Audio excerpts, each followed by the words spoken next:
जम्मू कश्मीर के आरएसपुरा सेक्टर में अंतर्राष्ट्रीय सीमा पर पाकिस्तान सेना की ओर से की गई फायरिंग में सीमा सुरक्षा बल का एक जवान शहीद हो गया, जबकि 3 और लोग घायल हो गए। घायल हुए लोग सीमा के करीब खेत में धान की रोपाई कर रहे थे। भारतीय जवानों ने बिना उकसावे के की गई इस कार्रवाई का माकूल जवाब दिया है।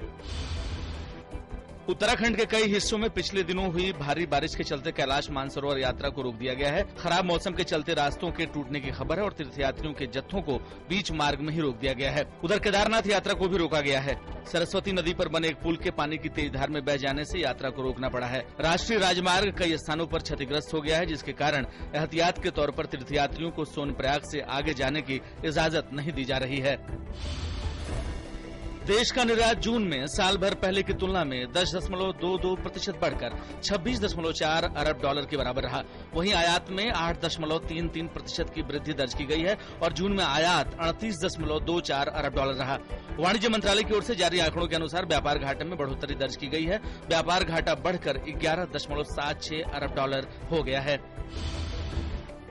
तमिलनाडु की मुख्यमंत्री जयललिता ने बुधवार को घोषणा की कि विधानसभा के वर्तमान सत्र में एक नया कानून बनाया जाएगा, जिससे Tamil Nadu cricket association, Gymkhana club और चेन्नई के अन्य क्लबों में धोती पहनने वाले लोगों को प्रवेश मिल सकेगा। मद्रास उच्च न्यायालय के न्यायाधीश न्यायमूर्ति डी हरिपरंतारमन को एक क्लब में प्रवेश न दिए जाने की घटना पर विरोध प्रकट करते हुए जयललिता ने विधानसभा में दिए गए एक वक्तव्य में कहा कि क्लब को इस मामले में कारण बताओ नोटिस जारी किया गया है।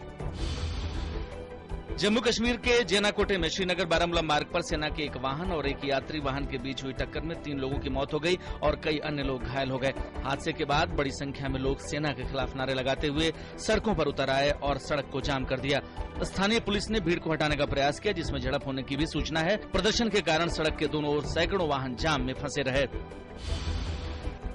दिल्ली से चलकर जम्मू कश्मीर में कटरा पहुंचने वाली श्री शक्ति एक्सप्रेस रेलगाड़ी अपनी शुरुआत के तीसरे दिन ही बुधवार को इंजन में खराबी के चलते सुरंग में फंस गई और करीब 2 घंटे तक सुरंग में खड़ी रही। कटरा के स्टेशन सुपरिटेंडेंट ने बताया कि ट्रेन चक रखवाल और कटरा के बीच सुरंग में फंसी रही और ये अपने निर्धारित समय से करीब 2 घंटा विलंब से गंतव्य तक पहुंच सकी। वन एवं पर्यावरण मंत्री प्रकाश जावड़ेकर ने लोकसभा में कहा कि सरकार 70 दुर्लभ वन्य जीवों की प्रजातियों को बचाने की योजना बना रही है, जो कि दिन प्रतिदिन विलुप्त होती जा रही हैं। प्रकाश जावड़ेकर ने साथ ही कहा कि सरकार इन जीवों के लिए प्रजनन सेंटरों का निर्माण भी करेगी। सरकार देश की तटीय सुरक्षा को सुधारने के लिए जल्द ही राष्ट्रीय समुद्री व्यापार प्राधिकरण गठित करेगी। गृह मंत्री राजनाथ सिंह ने राज्यसभा में प्रश्नकाल के दौरान पूरक प्रश्नों के उत्तर में बताया कि दूसरे चरण की तटीय सुरक्षा योजना 2016 तक पूरी कर ली जाएगी। इस योजना का उद्देश्य विशेषकर मुंबई हमले के बाद तटीय सुरक्षा में सुधार करना है। सूरत की एक स्थानीय अदालत ने बलात्कार के आरोप में दर्ज मामले में स्वयंभू बाबा आसाराम के बेटे नारायण साईं की जमानत याचिका खारिज कर दी है। संयुक्त जिला और अतिरिक्त नगर सत्र न्यायाधीश ने याचिका खारिज करते हुए टिप्पणी की कि प्रथम दृष्टया आरोपी के खिलाफ बलात्कार का अपराध बनता है। सूरत की अदालत ने यह भी कहा कि आरोपी साईं को अगर नियमित जमानत पर रिहा किया गया तो सबूतों के साथ छेड़छाड़ कर सकता है और गवाहों को प्रभावित भी कर सकता है।